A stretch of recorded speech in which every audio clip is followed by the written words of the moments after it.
إنما المؤمنون إخوة فأصلحوا بين أخويكم واتقوا الله لعلكم ترحمون. الحمد للہ رب العالمین والصلاة والسلام علی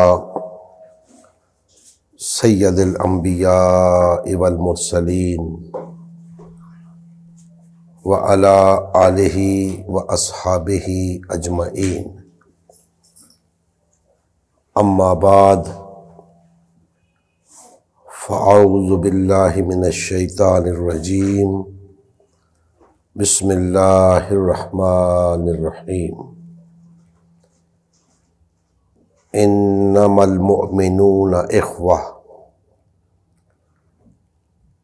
فاصلحوا بین اخویکم واتقوا اللہ لعلکم ترحمون۔ صدق اللہ مولانا العظیم۔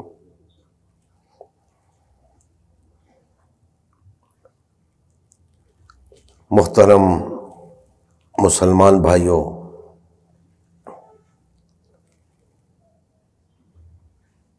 اللہ جل مجدہ کا فضل و کرم ہے کہ اس نے آج کے اس پرفتن دور کے اندر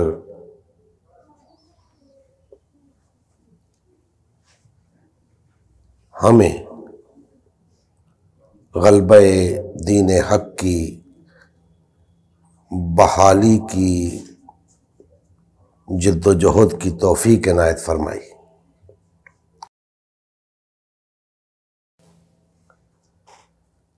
جیسا کہ آپ کے علم میں ہے،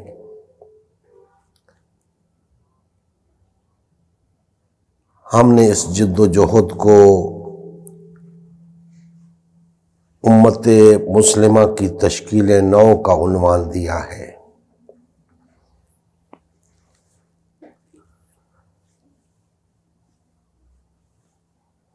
باوجود اس کے کہ متعدد احباب کی طرف سے اعتراضات ہو رہے ہیں، ہم نے اللہ کے فضل و کرم سے استقامت اختیار کر رکھی ہے۔ امت مسلمہ کی تشکیل نو سے کیا مراد ہے؟ کم و بیش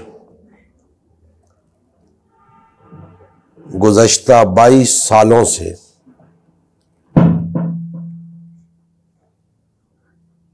قرآن و سنت کی روشنی میں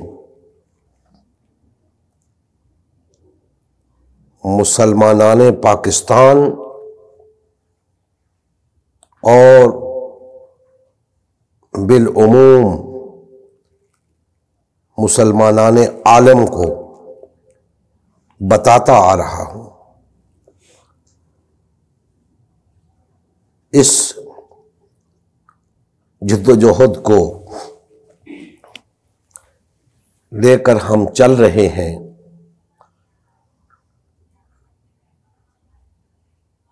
تو یہ جد و جہد دراصل دو نکات کے گرد گھومتی ہے۔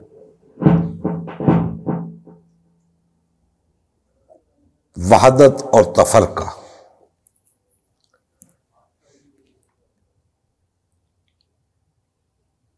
مسلمان تفرقے میں مبتلا ہو چکے تھے،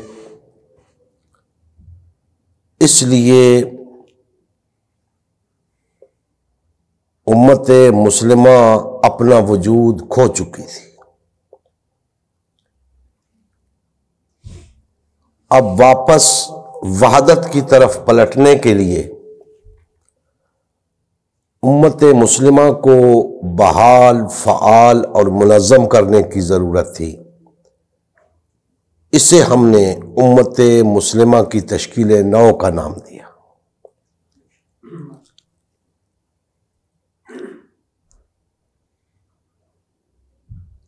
آج جو آیت مقدسہ میں نے آپ کے سامنے تلاوت کی ہے،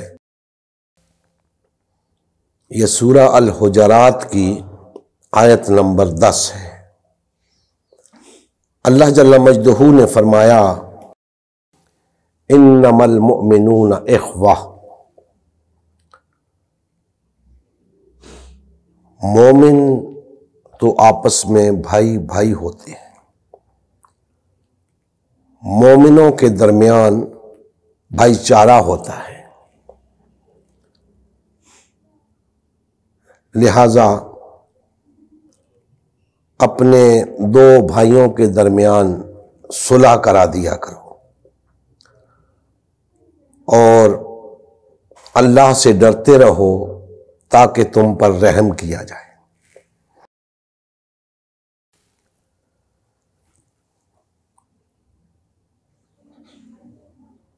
میرے سنی، شیعہ، بریلوی، دیوبندی، اہل حدیث، اہل قرآن بھائیوں، میں بہت عرصے سے آپ سے مخاطب ہوں۔ مجھے قطعاً اچھا نہیں لگتا کہ میں ان ناموں سے آپ کو مخاطب کروں، لیکن مجبوری ہے کہ جب تک ان ناموں سے آپ کو مخاطب نہ کروں آپ متوجہ نہیں ہوتے۔ تو آج پھر آپ کو متوجہ کر رہا ہوں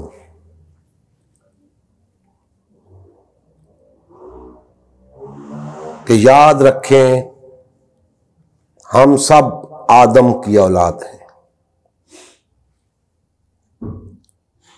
ہم سب سے میری مراد محض آپ نہیں جن کا میں نے نام لیا ہے،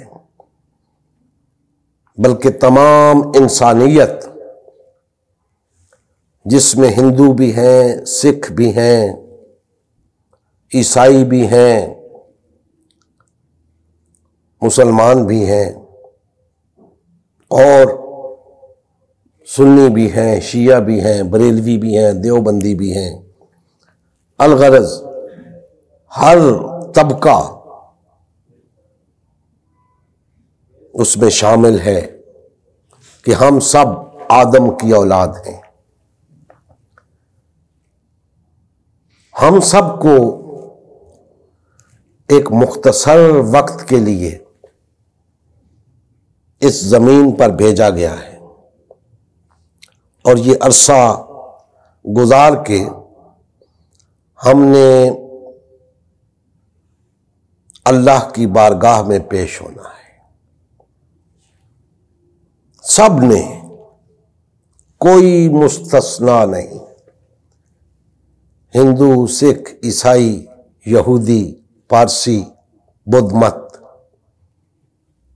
مسلمان، کافر، غیر مسلم، مومن، منافق، مشرک، سنی، شیعہ، بریلوی، دیوبندی، اہل حدیث، اہل قرآن، چشتی، قادری، سہروردی، نقشبندی،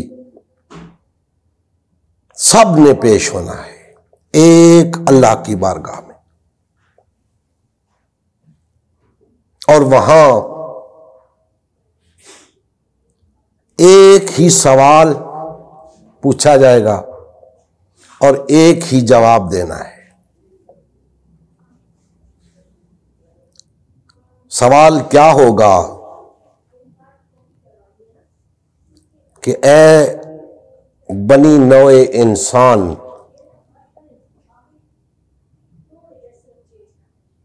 جس مقصد کے لیے تمہیں پیدا کر کے زمین پہ بھیجا گیا تھا، کیا وہ مقصد پورا کر کے آئے یا نہیں؟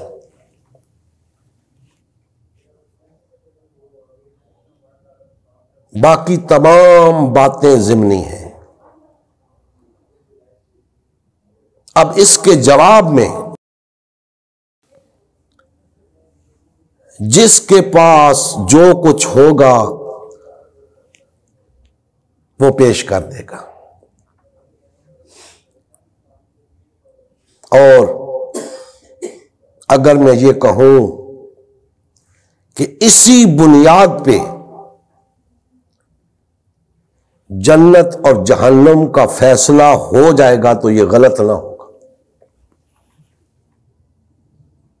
کیونکہ جتنی باتیں ہمیں بتائی جاتی ہیں کہ یہ بھی پوچھا جائے گا، یہ بھی پوچھا جائے گا، یہ بھی پوچھا جائے گا، ان سب کا لب لباب یہی ہے کہ اے بندے، تجھے جس مقصد کے لیے پیدا کر کے زمین پر بھیجا گیا تھا، آیا وہ مقصد تو پورا کر کے آیا ہے یا نہیں؟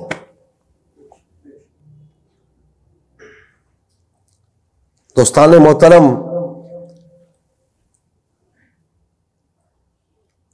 انسانیت کی ہدایت کے لیے، انسانیت کو اس مقصد کے حصول کے لیے اللہ جل مجدہ نے انبیاء کرام علیہم السلام کو مبعوث فرمایا، ان پر وحی نازل فرمائی، ان کو ہدایت عطا کی کہ اے میرے انبیاء، لوگوں کو جا کر یہ بات بتائیں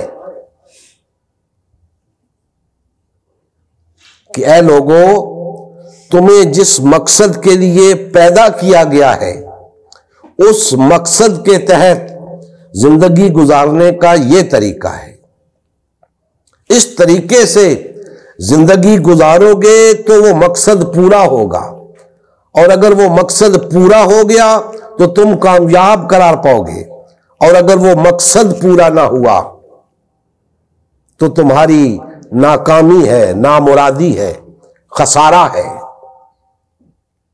وہ مقصد کیا تھا؟ تمام انبیاء کرام علیہم السلام نے اسی مقصد کی آ کر دعوت دی۔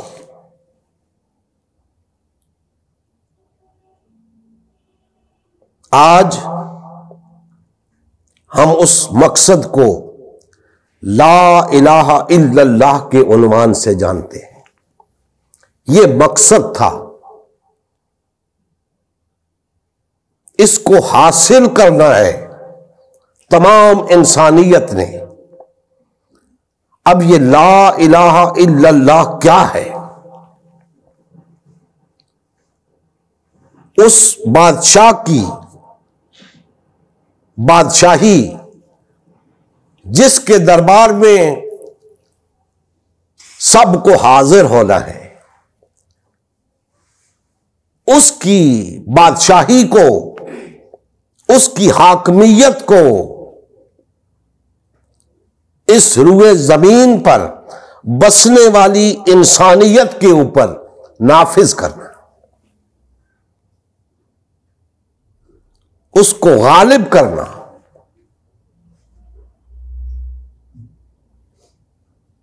اس مقصد کے لیے انسانیت کو بھی پیدا کیا گیا اور انبیاء کرام علیہم السلام کو بھی مبعوث کیا گیا۔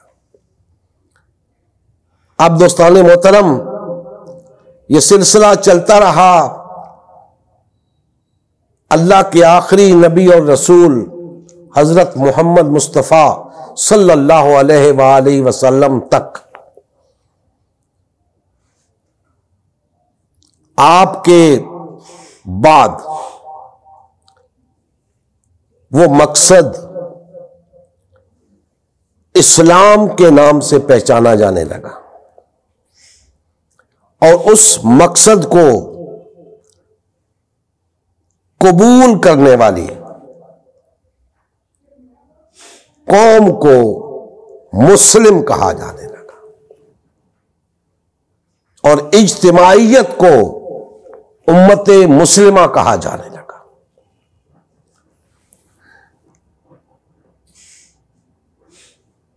اس مقصد کے حصول کے لیے امت مسلمہ نے جد و جہد کی، اس مقصد کو حاصل کیا اور اس روئے زمین کے اوپر اللہ کی حاکمیت کو قائم کیا۔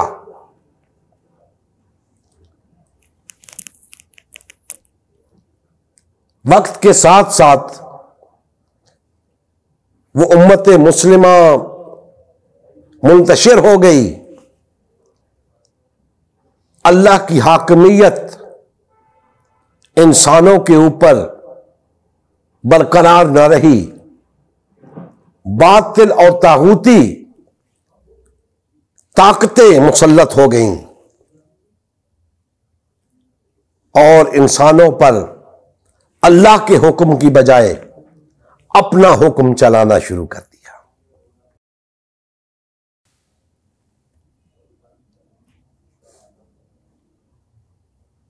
جب امت مسلمہ نے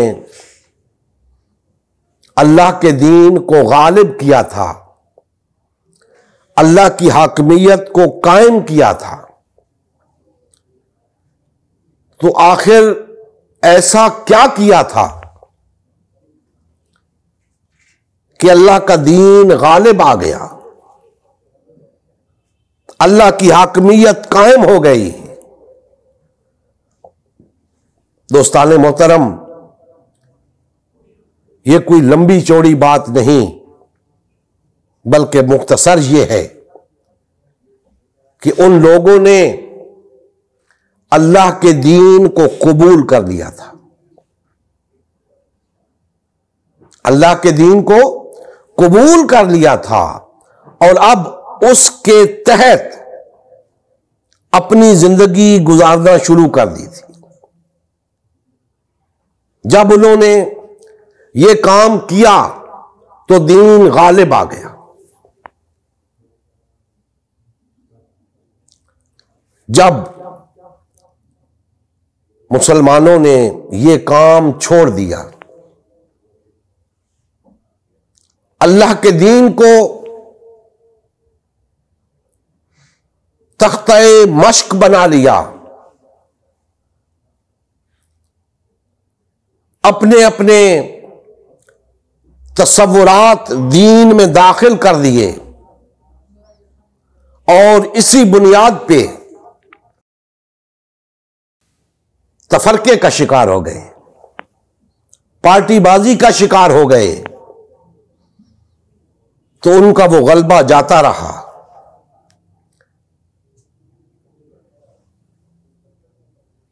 آج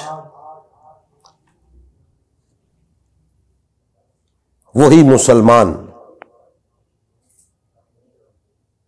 وہی اللہ کو اپنا الہ ماننے والا مسلمان، نبی کریم صلی اللہ علیہ وآلہ وسلم کو اللہ کا آخری نبی اور رسول ماننے والا مسلمان، آج مغلوب ہے، محکوم ہے، مجبور، بے بس ہے، غلامی کی زندگی بسر کر رہا ہے۔ کیوں؟ اس لیے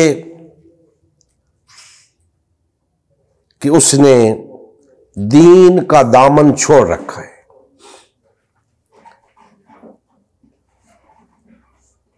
اس نے اپنی اپنی مرضی کے تحت زندگی گزارنی شروع کر دی ہے اور قرآن و سنت کی جو تعلیمات تھیں ان کو ترک کر دیا ہے۔ آج جو آیت مقدسہ میں نے آپ کے سامنے تلاوت کی تو اللہ جل مجدہ نے فرمایا ہے کہ انما المؤمنون اخوہ، مومن آپس میں بھائی بھائی ہوتے ہیں، مومنوں کے اندر بھائی چارہ ہوتا ہے۔ سوال یہ پیدا ہوا کہ مومن کون ہیں؟ اس بات کو بڑی توجہ سے سنیے گا کہ مومن کون ہیں جن کے بارے میں کہا جا رہا ہے کہ وہ آپس میں بھائی بھائی ہوتے ہیں.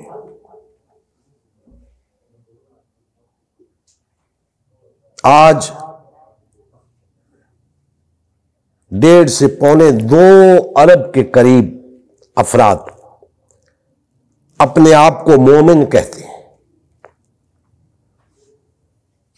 بے شک وہ متعدد فرقوں میں تقسیم ہو چکے ہیں، متعدد جماعتوں اور ملکوں میں تقسیم ہو چکے ہیں،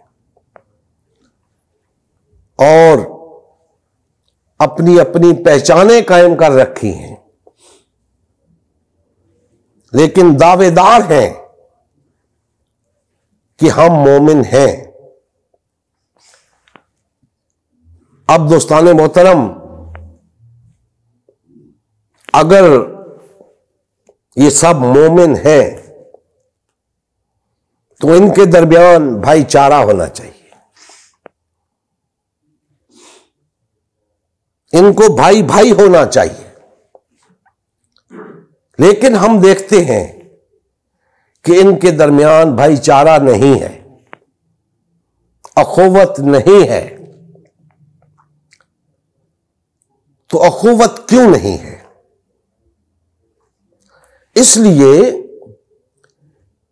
کہ یہ مختلف فرقوں میں تقسیم ہے. ایک اپنے آپ کو سنی کہتا ہے، ایک اپنے آپ کو شیعہ کہتا ہے، ایک بریلوی کہتا ہے، ایک دیوبندی کہتا ہے. الغرض بہت سارے ناموں سے انہوں نے اپنی پہچانیں قائم کر رکھی ہیں. اب ان کے درمیان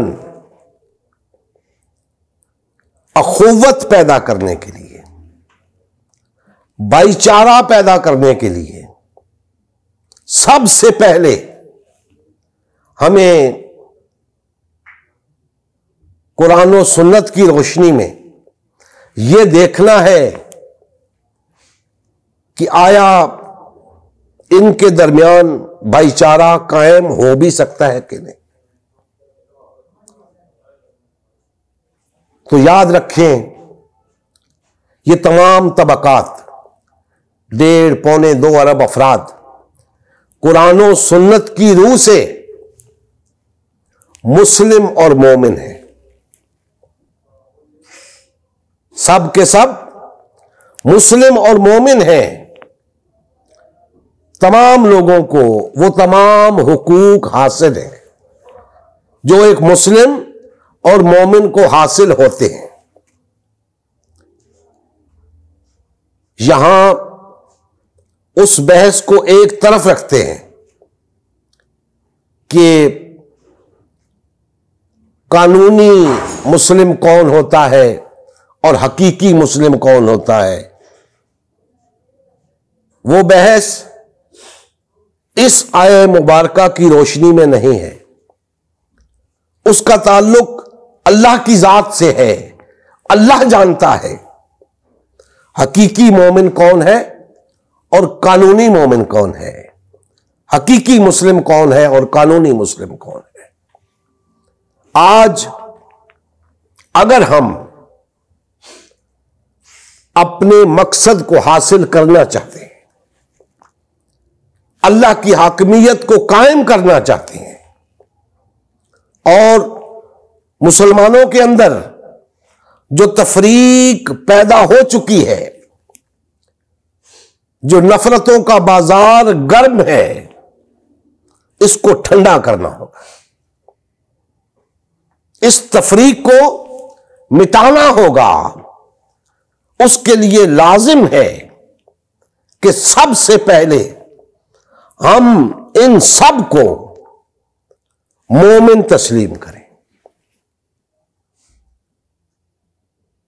یعنی ہم سب مومن ہیں، خواہ وہ سنی ہیں، خواہ وہ شیعہ ہیں، خواہ بریلوی، خواہ دیوبندی، خواہ اہل حدیث، خواہ اہل قرآن. ہم ان میں تفریق نہیں کر سکتے. اگر ہم تفریق کریں گے یعنی فرق کریں گے تو پھر تفرقہ ہوگا، اور تفرقہ ہی ہم مٹانا چاہتے ہیں.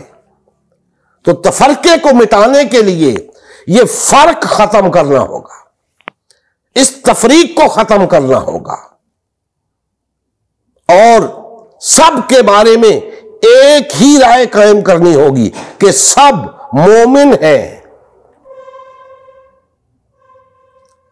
جب ہم نے یہ بات ڈکلیئر کر دی کہ ہم سب مومن ہیں، تو اب ہمیں بھائی بھائی بننا ہوگا. اب کوئی رکاوٹ نہیں، اب کوئی اعتراض نہیں کسی پر.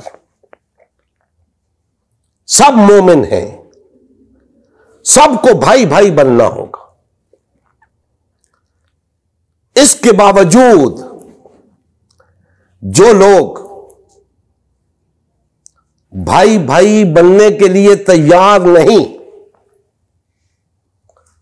گویا انہوں نے اپنے خلاف خود حجت قائم کر لی. اگر کوئی اور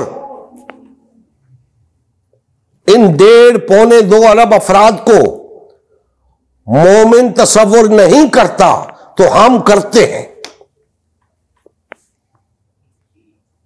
ہم کرتے ہیں کیونکہ ہم ان کے درمیان اخوت چاہتے ہیں، ہم ان کے درمیان محبت چاہتے ہیں، ہم ان کے درمیان وحدت چاہتے ہیں. اور وحدت اسی دعوے کی بنیاد پہ ہوگی جس کی بنیاد پہ ہم اپنے آپ کو مومن کہتے ہیں. جب سب کا دعویٰ وہی ہے تو ہم سب کو مومن کہتے ہیں. اس بنیاد پہ ہم سب کو بھائی بھائی بننا ہے. اللہ فرما رہا ہے کہ 2 بھائی اگر آپس میں لڑ بھی پڑیں تو ان کے درمیان صلح کراؤ. ہمارے جھگڑے تو نہ ختم ہونے والے ہیں. ان سب جھگڑوں کے خاتمے کا واحد طریقہ ہے کہ سب کے سب اپنے آپ کو مومن ڈکلیئر کریں، سب کے سب اپنے آپ کو مسلم ڈکلیئر کریں، اور اپنی تمام پہچانیں ختم کریں. جو شخص بھی تفریق کرے گا، فرق کرے گا ان سب میں، وہ تفرقہ باز ہوگا، وہ مسلمانوں کے درمیان فساد پیدا کرنے والا ہوگا. ہمیں اس بات کو مد نظر رکھنا ہے اور ڈنکے کی چوٹ پہ یہ بات تمام بھائیوں کے گوش گزار کرنی ہے کہ بھائیوں، ہم سب مومن ہیں. اللہ کا حکم ہے کہ ہم بھائی بھائی بن کے رہیں. آؤ بھائی بھائی بن جائیں. جب تک ہم بھائی بھائی نہیں بنتے، متحد نہیں ہوتے، ایک دوسرے کو مومن تسلیم نہیں کرتے، ہمارے اندر محبت پیدا نہیں ہوگی، ہمارے اندر اخوت پیدا نہیں ہوگی، وحدت پیدا نہیں ہوگی. لازم ہے کہ ہم ایمان کے دعوے داروں کو مومن مانیں. ہم کسی صورت میں بھی کسی دعوے ایمان رکھنے والے کو مشرک نہ کہیں، کافر نہ کہیں، بدعتی نہ کہیں.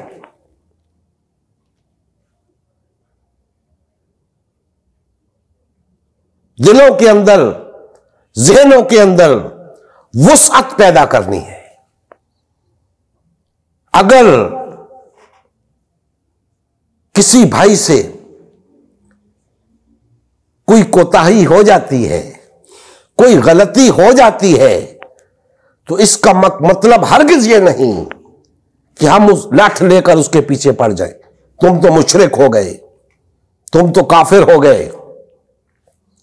کافر کون ہے اللہ جانتا ہے، مشرک کون ہے اللہ جانتا ہے۔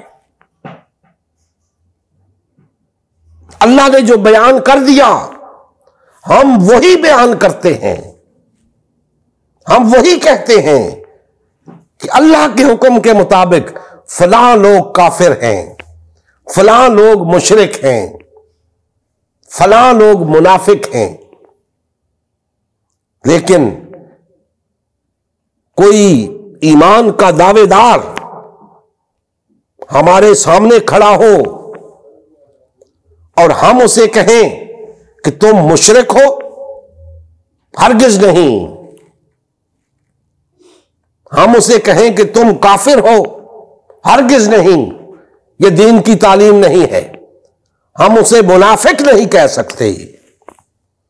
وہ ایمان کا دعویٰ رکھتا ہے، ہم اسے مومن ہی کہیں گے۔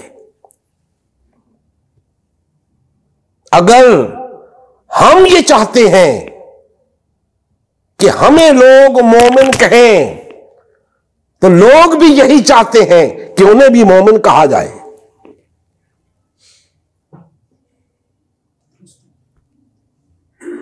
دوستان محترم، اپنے آپ کو دیکھیں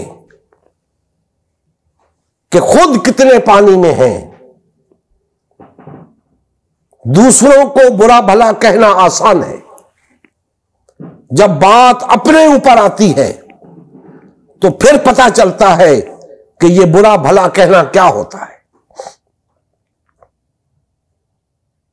اگر آپ خود یہ گوارا نہیں کرتے کہ آپ کو کوئی شخص الزام دے کافر اور مشرک ہونے کا، بدعتی ہونے کا، تو لازم ہے کہ آپ بھی دوسرے کے بارے میں یہی رویہ رکھیں۔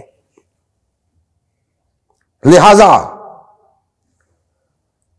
تمام کلمہ پڑھنے والے، ایمان کا دعویٰ رکھنے والے مومن ہیں، اور یاد رکھیں اللہ جل مجدہ نے کم و بیش 90 کے قریب مقامات پر قرآن مجید کے اندر یا ایھا الذین آمنوا کے الفاظ استعمال کیے ہیں۔ تو یہ کس کے لیے تھے؟ یہ سب کے لیے تھے۔ جو لوگ نبی کریم صلی اللہ علیہ وآلہ وسلم کے عہد مبارک میں دعوی ایمان رکھتے تھے، یہ بات سب کے لیے تھی، اس میں منافق بھی تھے۔ لہذا اگر اللہ ان منافقین کو یا ایھا الذین آمنوا کہہ کے مخاطب کر سکتے ہیں تو ہم کس باغ کی مولی ہیں کہ ہم تفریق کرتے پھریں؟ ہمیں ہرگز یہ حق نہیں پہنچتا۔ اللہ پاک انہیں کہہ سکتے تھے یا ایھا المنافقون، نہیں فرمایا، مومنون کے دائرے میں رکھا، کیونکہ وہ دعویٰ ایمان کر چکے تھے۔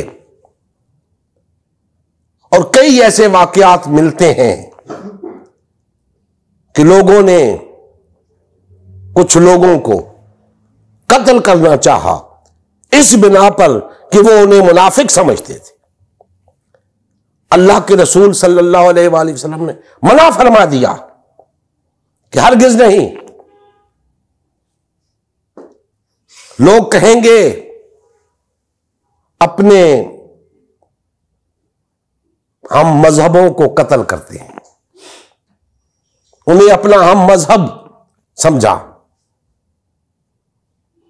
تو دوستان محترم، ہم سب بہت گناہگار، خطاکار، کمزور اور ناتواں لوگ ہیں۔ ہم بظاہر بنتے رہیں کہ ہم بڑے متقی اور پرہیزگار ہیں، اندر کا حال اللہ ہی جانتا ہے۔ ہمیں اس حقیقت کو سمجھ لینا چاہیے کہ ہم سب ایک جیسے ہیں۔ ہم دوسروں کو برا سمجھتے ہیں، خود کو اچھا سمجھتے ہیں۔ ایسا نہیں ہے دوستو، دوسرے ہم سے اچھے ہیں، ہمیں یہ سمجھنا چاہیے۔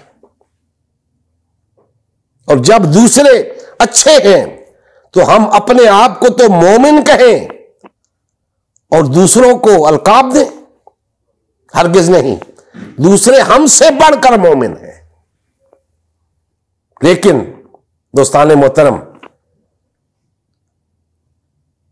ہم سب کو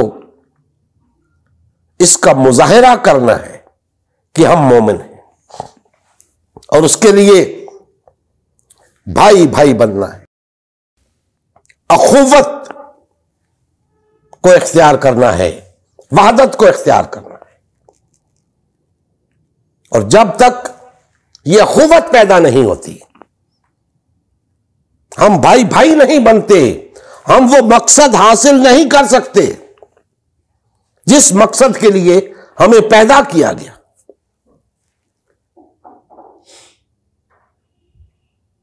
سورہ آل عمران میں اللہ جل مجدہ نے فرمایا ہے، وَاعْتَصِمُوا بِحَبْلِ اللَّهِ جَمِيعًا وَلَا تَفَرَّقُوا۔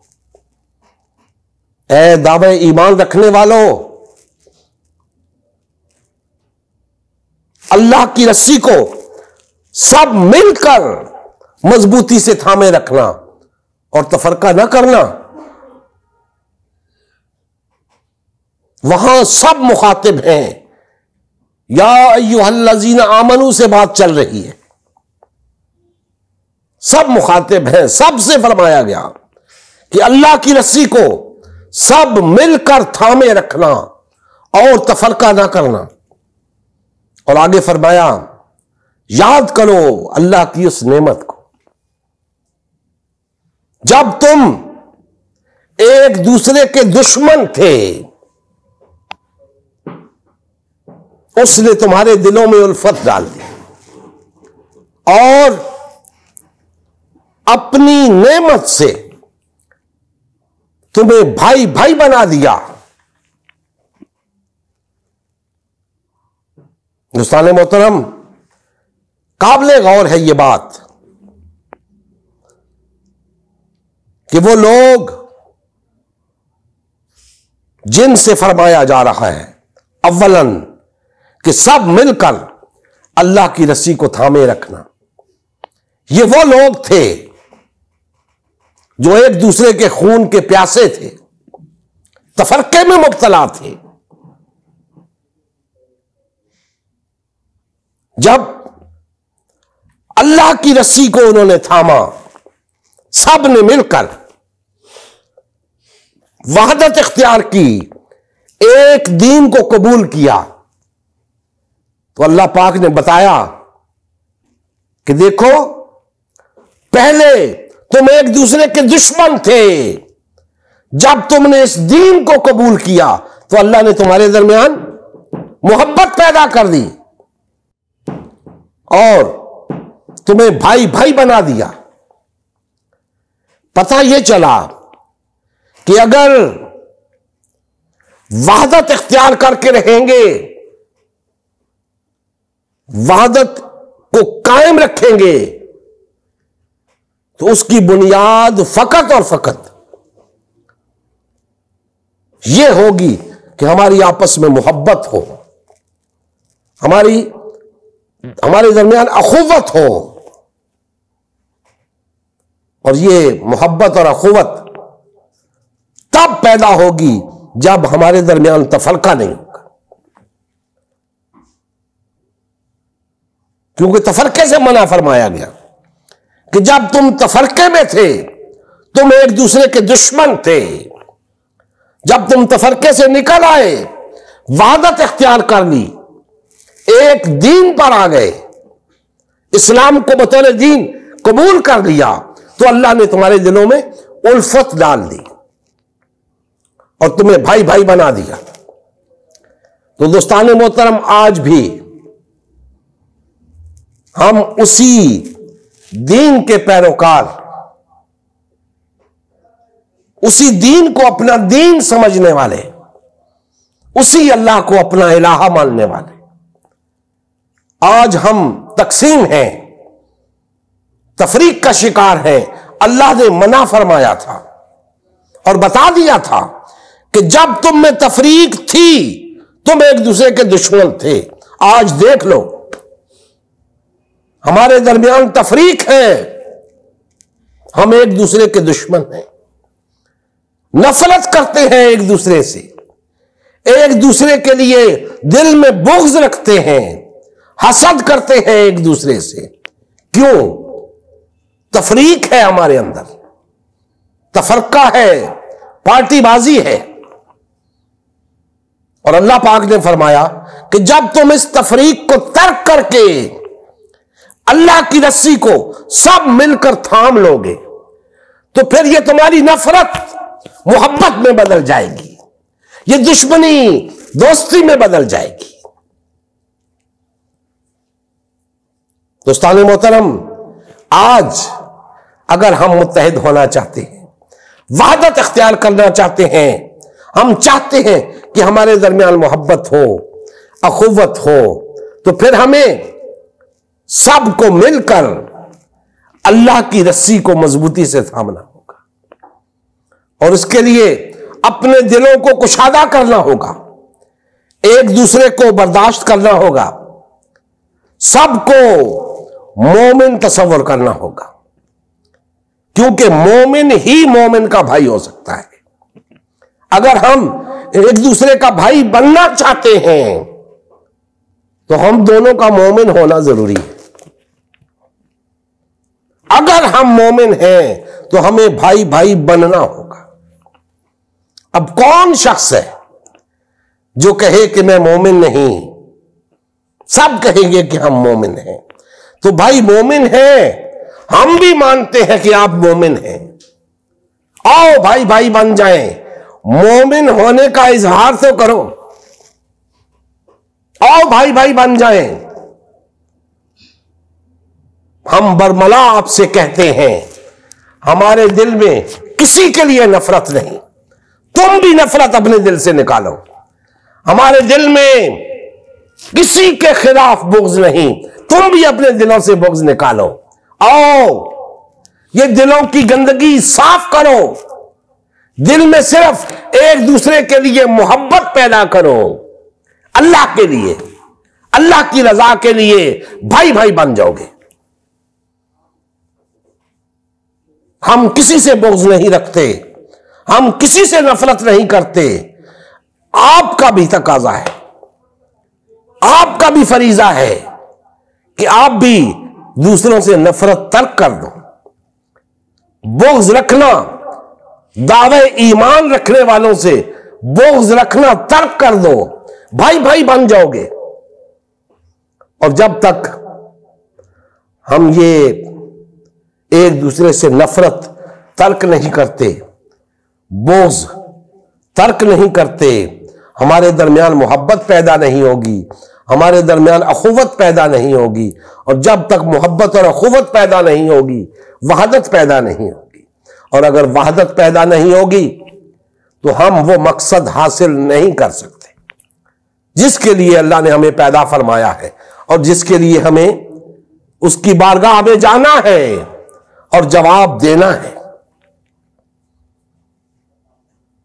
اس وقت کو یاد کریں، چشم تصور میں لائیں اس وقت کو کہ کیا جواب دیں گے کہ اے اللہ، ہم نے زندگی تیرے نام پہ گزاری، تیرے دین کے نام پہ گزاری، تیرے رسول کے نام پہ گزاری، تیرے رسول کے اصحاب کے نام پہ گزاری، تیرے رسول کے اہل بیت کے نام پہ گزاری، لیکن جس مقصد کے لیے تو نے پیدا کیا تھا وہ نہیں کر سکے۔ جب آپ اس مقصد کو حاصل نہیں کر سکے، آپ کی اس مسلمان ہونے کا کیا فائدہ؟ آپ کے اس مومن ہونے کا کیا فائدہ؟ آپ کے اس اللہ کے بندہ ہونے کا کیا فائدہ کہ آپ کے ہوتے ہوئے اس روئے زمین کے اوپر اللہ کی حاکمیت قائم نہ ہو سکی، باطل اور طاغوتی طاقتیں مسلط رہیں،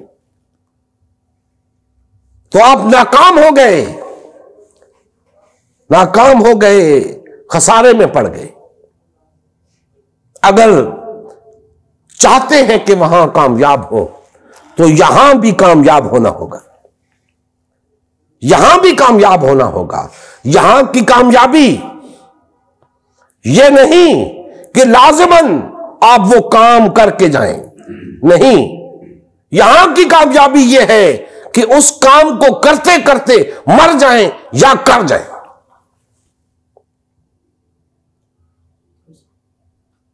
ہم نے اس کام کے لیے جدوجہد کرنی ہے، یا تو کرتے کرتے مر جائیں یا اس کام کو کر جائیں، تیسری کوئی وجہ نہیں ہمارے یہاں پہ رہنے کی۔ دوستان محترم، یہ اخوت یہ اتنی ضروری ہے مسلمانوں کے درمیان، مومنین کے درمیان، کہ اس کے بغیر وہ مار کا سر نہیں ہو سکتا، جس کو سر کرنے کے لیے ایک مسلمان جیتا ہے اور مرتا ہے۔ ضرورت اس امر کی ہے کہ ہم سب بھائی بھائی بن جائیں، ایک ہو جائیں، وحدت اختیار کر لیں، تاکہ پھر سے مل کر ایک ایسی جدوجہد کریں کہ اس روئے زمین کے اوپر اللہ کا دین غالب آ جائے، اللہ کی حاکمیت قائم ہو جائے۔ اللہ تعالی ہمارے حال پہ رحم فرمائے اور ہم سب کو بھائی بھائی بننے کی توفیق عطا فرمائے۔ وما علینا الا البلاغ المبین۔ صلی اللہ علیہ وآلہ وسلم کی زندگی کا مقصد غلبہ دین اسلام تھا۔ اس مقصد کے حصول کے لیے امت مسلمہ کی تشکیل ہوئی۔ امت مسلمہ نے نبی کریم صلی اللہ علیہ وآلہ وسلم کی سیادت و قیادت میں اسلام کو غالب و نافذ کیا۔ جب تک امت مسلمہ میں وحدت رہی، اسلام کا غلبہ برقرار رہا۔ جیسے ہی امت مسلمہ میں تفرقہ رونما ہونا شروع ہوا، یعنی پارٹی بازی شروع ہوئی، اسلام کا غلبہ جاتا رہا۔ آج غلبہ دین اسلام کی بحالی کی واحد صورت امت مسلمہ کی تشکیل نو ہے۔ الحمدللہ ہم نے غلبہ دین اسلام کی بحالی کے لیے اللہ کے رسول کی جماعت امت مسلمہ کو بحال و فعال کرنے کا بیڑا اٹھایا ہے۔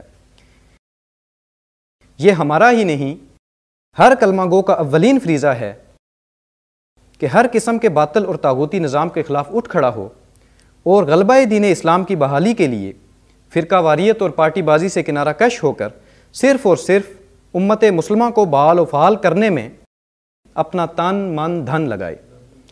اس مشن کا حصہ بن کر اپنا فرض منصبی ادا کیجیے، حق مسلمانی ادا کیجیے۔ مزید تفصیل کے لیے ہمارا یوٹیوب چینل امت مسلمہ سبسکرائب کریں۔ ہمارا فیس بک پیج امت مسلمہ کی تشکیل نو لائک کریں۔ اس پیغام کو زیادہ سے زیادہ شیئر کریں۔ سوال و جواب یا فیڈ بیک کے لیے ہمارا واٹس ایپ گروپ یا میسنجر گروپ جوائن کریں یا اس نمبر پر رابطہ کریں۔ نمبر اور تمام لنکس ڈسکرپشن میں بھی موجود ہیں۔ جزاک اللہ خیر۔